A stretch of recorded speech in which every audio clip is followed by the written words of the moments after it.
Topic है business में जो है लॉस ना हो। ये सबसे बड़ा टॉपिक है आज का हमारा। आज हम बताने वाले हैं कि बिजनेस किस तरीके से, किस पर्पज से करें कि हमारा लॉस ना हो। हेलो गाइस, नमस्कार। आज हम बताने वाले हैं कि आप जो है अपने बिजनेस में फेल ना हो। फेलियर एक ऐसा कारण है जो कि बिजनेस को ठप कर देता है। आधी जानकारी पूरी जानकारी से भी ज़्यादा हानिकारक है। अगर आपको पूरी जानकारी नहीं है तो आप साइलेंट रहेंगे, आपको नहीं बोलेंगे उसमें।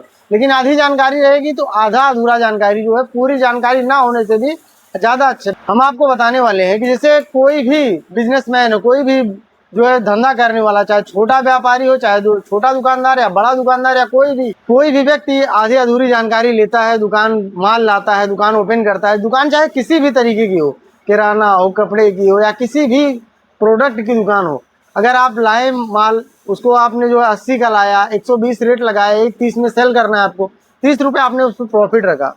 मान के चलिए 70 का आप माल लाए हैं, 100 का आप एक बस 20 बता के आपको 100 में सेल करना है, 30 रुपये आपने प्रॉफिट अपना रखा। सबसे बड़ा कारण क्या होता है कि हम जो कस्टमर को नाराज नहीं होना देना चाहते। हम सोचते हैं कि कस्टमर हमारी दुकान से अगर उधार लेने के पर्पज से आया है तो नाराज ना हो। और हम क्या करते हैं कि अगर 70 का हमारा खरीद है तो हम जो अगर उसका रेट 120 बता के अगर वो 100 में मान गया और 100 मानने के बाद जो उसने हमको 50 रुपया दिया और 50 रुपया बोला बाद में देंगे, तो हम क्या करते हैं कि कस्टमर को जो निराश नहीं करते, हम अपना सामान उसको दे देते हैं।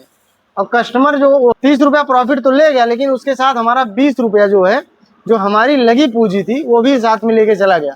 वहां से हम अपना जो है ब्लॉक होते चले जा रहे हैं। अब दूसरा कस्टमर आया, उससे हम 30 कमाए अगर, तो 20 ही तो हमारे पास बचा, क्योंकि 20 उसके हवाले, अगर मिला तो अपना, नहीं मिला तो उसका है। सबसे बड़ा कारण आज आपको हम बता रहे हैं कि हम जब दुकान अपनी कोई भी किसी भी चीज की चलाते हैं तो उसमें उधार बहुत ज्यादा होता है। उधार अगर आप दे रहे हैं तो पहले ये सोचिए कि हमको फायदे से ही उधार देना है। मान के चलिए आपका कोई भी प्रोडक्ट 700 का खरीद है, कस्टमर आपसे बोला सर हम आपको उधार कर दीजिए 500, तो आप 5 मत उधार करिए। आपको अगर उसमें 300 बच रहा है, 7 का उधार 1000 में आप बेच रहे हैं, 300 आपका अगर बच रहा है तो उसी 300 में आप उधार करिए। 100 200 जो भी उधार करना है, अपनी जो है पूंजी उसको तोड़ के उधार मत दीजिए।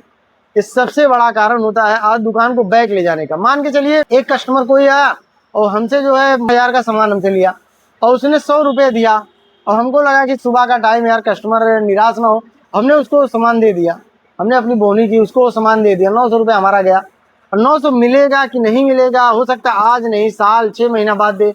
आपका पैसा तो अपना काम में यूज कर लिया, अब आप ही का पैसा तो उसके पास बचा है। और सबसे बड़ा कारण होता है जब कस्टमर उधार लेते हैं, 50% नहीं तो हम मान के चलिए 45 से 40% बता रहे हैं कि वो दुकान ही छोड़ देते हैं। आपसे अगर सामान ले लिए 100 200 का लेंगे तो शायद आ जाए, लेकिन अगर 1000 2000 का सामान लिए हैं तो दुकान ही छोड़ देते हैं। उसमें कस्टमर वही 1000 रुपया रिकवर करने के चक्कर में 5 कस्टमर को सामान बेचता है तो उसका 1000 रुपया रिकवर होता है। और उसी 1000 रुपये के चक्कर में आपका जो है ये बिजली बिल भी देखना है, आपका रूम रेंट देखना है, अगर आपने वर्कर रखा वर्कर का भी देखना है, ट्रांसपोर्ट खर्च देखना है, अपना रेगुलर गाड़ी का खर्च देखना है, अपना मेंटेनेंस, सब चीज खर्च देखना है। आप अगर उधार दे रहे हैं तो आप सिर्फ और सिर्फ फायदे में उधार दीजिए। आप क्या कर रहे हैं कि अपना जो बचत खाता है उससे उधार छोड़ के आप जो है अपनी पूंजी से उधार दे रहे हैं। अगर आप पूंजी से उधार देंगे किसी भी धंधे में, किसी भी बिजनेस में, तो आपका लॉस छोड़ फायदा नहीं होगा। आपका अगर कस्टमर आपको बनाना है तो आप उससे, अगर नहीं आपकी शॉप है तो आप उससे बताइए भैया हमारी शॉप अभी नहीं है, हम उधार देने की अभी कगार में नहीं है, हमको सामने से उधार मिल नहीं रहा है, अगर मिल भी रहा है तो इस तरीके से मिल रहा है कि हमको महीने 15 दिन में उसको जमा करना पड़ता है। आप ऐसा करिए, 1000 का सामान है, आप उधार तो हम नहीं देंगे, 150 का आपको जो है हम आप उधार करते, उससे ज़्यादा नहीं कर पाएंगे। कस्टमर को ये बात समझ में आएगी तो आप, हो सकता है आपका कस्टमर भी ना टूटे। आप पहले उससे प्यार से लहजे से बात करिए। कुछ कस्टमर ऐसे होते हैं कि वो 1 2 3 4 बार ऐसे आएंगे, आपसे सामान लेंगे, आपको पैसा तुरंत देंगे, और फिर एकाएक आएंगे 2000 3000 का सामान लेंगे। मैं अपनी दुकान की बात कर रहा हूँ, मैं अपनी जो है, जो मुझसे आप बीती है, मैं उसकी बात कर रहा हूँ। 2-3 हज़ार का सामान एक ही साथ में लेंगे और उसके बाद ऐसा गायब होंगे तो आप उनको खोजते रहिए, मिलेंगे ही नहीं।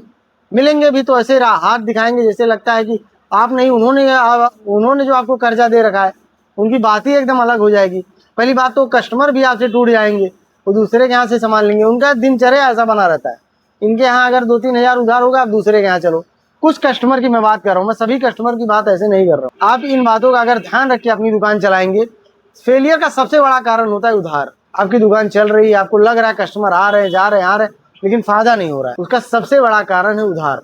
उधार आपको सिर्फ और सिर्फ बचत में से देना, पूंजी में से नहीं देना, नहीं तो आपकी जो दुकान है वो भी टूट सकती है, अगर ये जानकारी आपको अच्छी लगे, वीडियो को लास्ट तक देखने के लिए धन्यवाद। हमारे चैनल को सब्सक्राइब, फॉलो एंड धन्यवाद।